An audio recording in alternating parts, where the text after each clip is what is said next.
Americans may soon go hungry. We continue to lose valuable farmland at an amazing rate.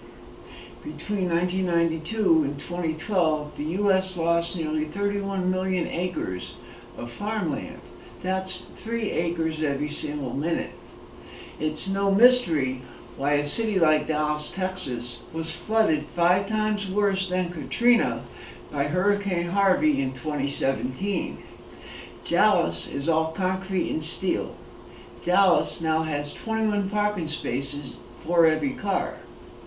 Container farming has come into vogue out of necessity. With a very small carbon footprint, the vegetable output of these gardens is very high. This is a look at the amazing freight farm.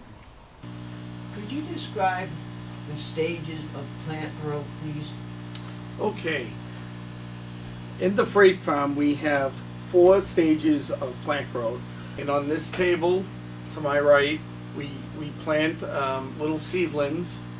And after we plant them, we take the trays and saturate them, which is the tank below me. And after they're saturated, we place them in an incubation light for 2 solid weeks covered.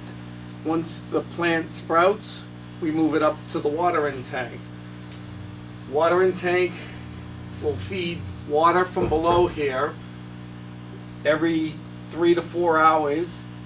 For about 5 minutes it'll get water. And then after a month in the watering tank, the little sprouts get bigger, and we move them up to the main table, and we start the transplant into the main tower. These are the towers behind me. How many towers are there? Any idea? 356. And all of them are capable of growing multiple plants now? Yes, between the minimum I would say is 12 to the maximum being a parsley or an herb, probably 30 because of the size of the plant. Can you please tell me the different types of plants that you grow? Can you name them for We me? currently grow red oak leaf, romaine lettuce, leaf lettuce, rosemary, mint, parsley, and basil. That's wonderful. Then, how often do you harvest?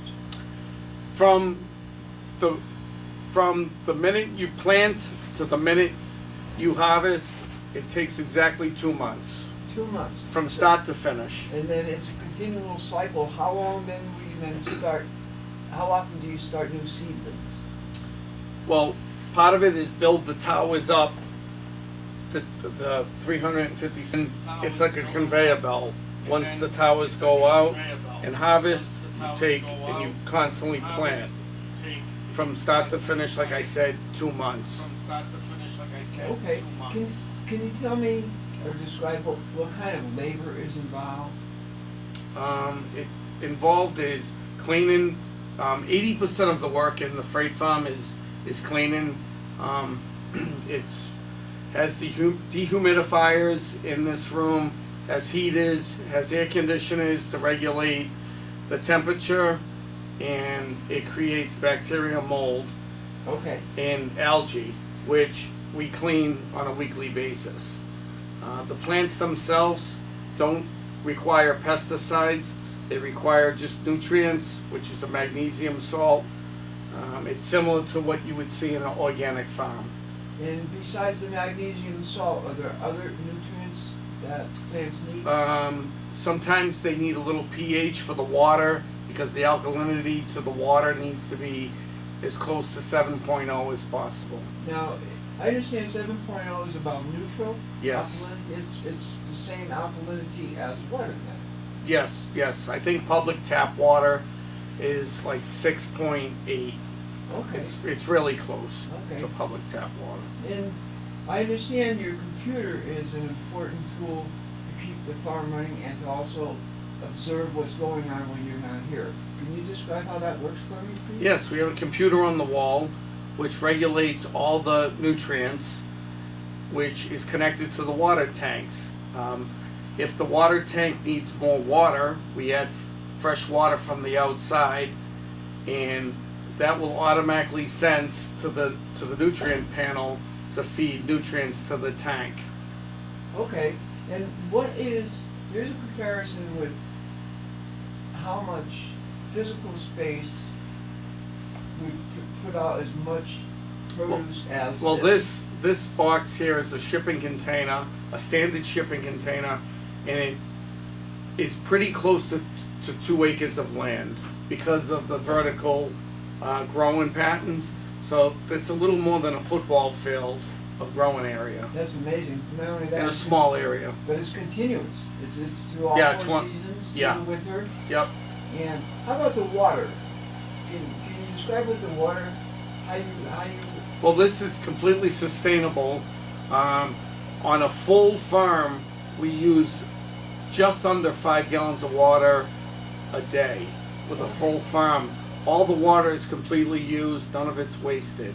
It feeds the plant towers once every 40 minutes for 5 minutes, and if the water is not used, it drops into a trough below and gets fed back to the main tank, which will get recirculated again in 40 more minutes. that is beautiful.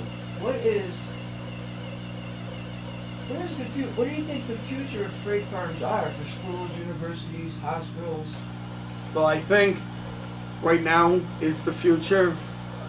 There are currently 5 in Boston, in the city, and there are some on the outskirts in the public school system.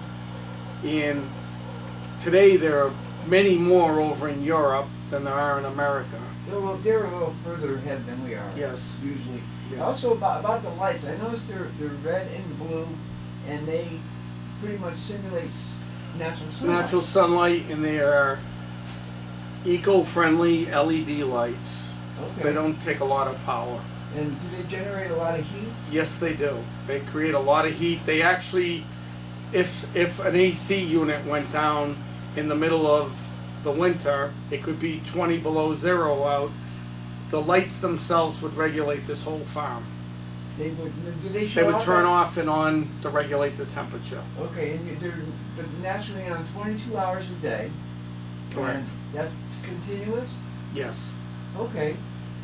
Jose carries a lot of the reason for this farm is because of Jose. It requires a lot of upkeep, a lot of cleaning of algae for the most part. That's the only problem we have is the algae. It's similar to a fish tank in the environment in here.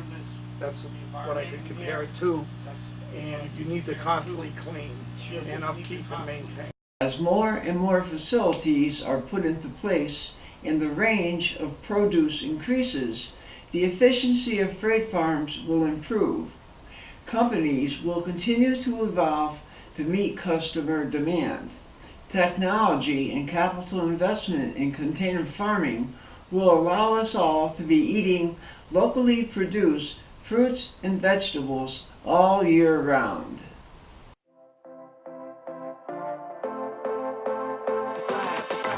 Okay, and now I'm ready to shine, and I'm only getting